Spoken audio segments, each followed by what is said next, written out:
ইলিশ মাছ দিয়ে মধুকুশ বুনা খেতে পারো ঠাসা। আসসালামু আলাইকুম। বরিশাল জেলায় বাড়ি মোর, খুলনাতে মোর বাসা। চুনকুরি নদীর বড় ইলিশ খাইতে পারো ঠাসা, মধুকুশ দিয়ে রান্না হবে এই না ইলিশ মাছ। চুনকুরি নদীর দুই পাশে আছে সবুজ ঘাস। লাইক কমেন্ট শেয়ার দিয়ে কোমর পাশে মনুষ্যকে বলতে আছি তোমাদেরই কাছে।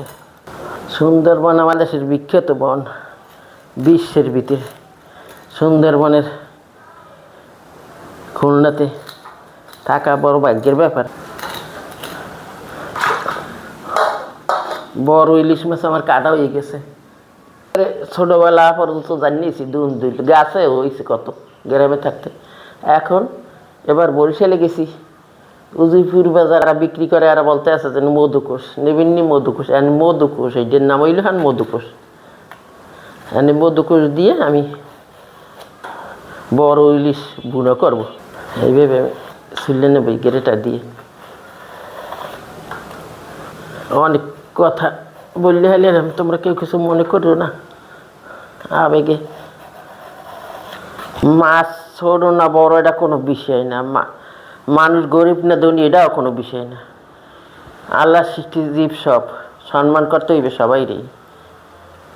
ছোট ইলিশ মাছ তবু মনের মাধুরী মিশিয়ে যদি রান্না করে খেতে বড় মাছের স্বাদ পাওয়া যায় যে কোনো জিনিস।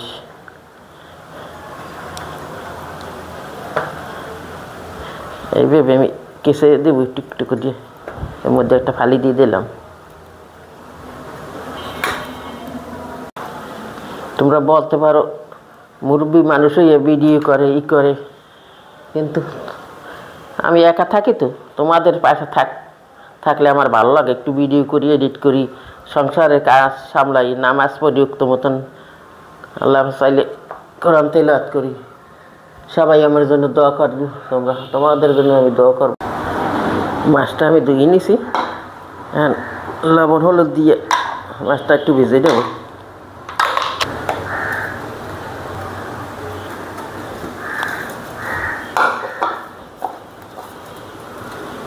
কড়াইতে তেল দিয়ে দেবো।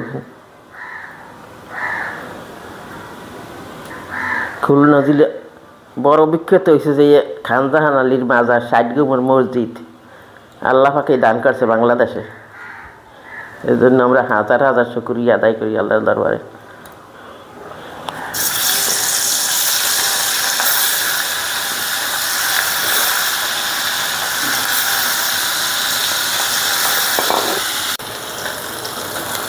মাছটার এক সাইড ভাজা হয়ে গিয়েছে।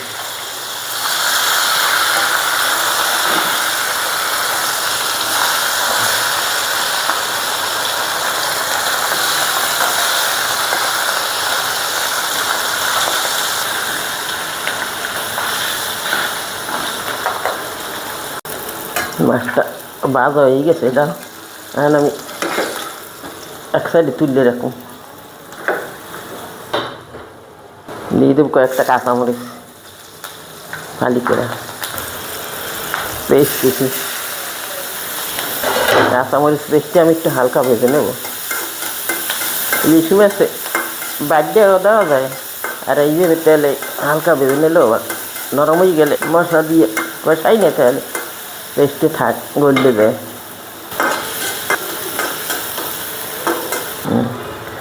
পেস্ট সুন্দর নরম হয়ে গেছে সুন্দর। এখন দিয়ে দেবো হলুদের গুঁড়া, মরিচের গুঁড়া, অন্য কোনো মশলা দেবো না। পানি দিয়ে আমি কষাই নেবো। পেঁয়াজ রসুনও দেবো, পেস্ট দিচ্ছি, রসুন দেবো না। যে কোনো তরকারির মশলা কষানো হয়েছে আসল, যেটা হাতে মেখে নেয় এটা আলাদা ব্যাপার। মশলা কষাই দিলে এটা ভালোভাবে সুন্দর আস্তে আস্তে কষাই নিতে হবে, তাই তরকারির স্বাদ বাড়ে।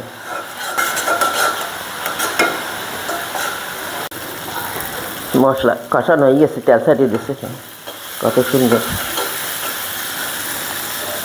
এখন দিয়ে দেবো এই মধুকোষ।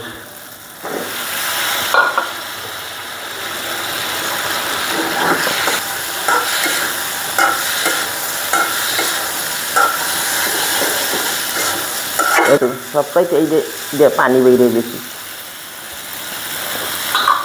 তরকারি দিবি, এই দেব একটু জোর।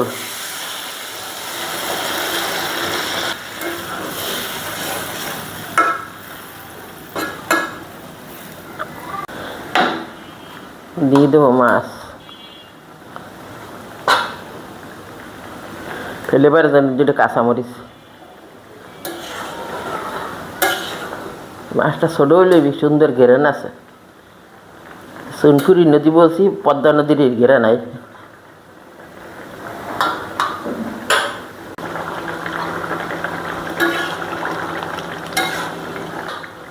এই গেল আমার ইলিশ মাছ। এখন আমি তুলে নেব। ইলিশ মাছ দিয়ে মধুকোষ বুনা খেতে পারো ঠাসা।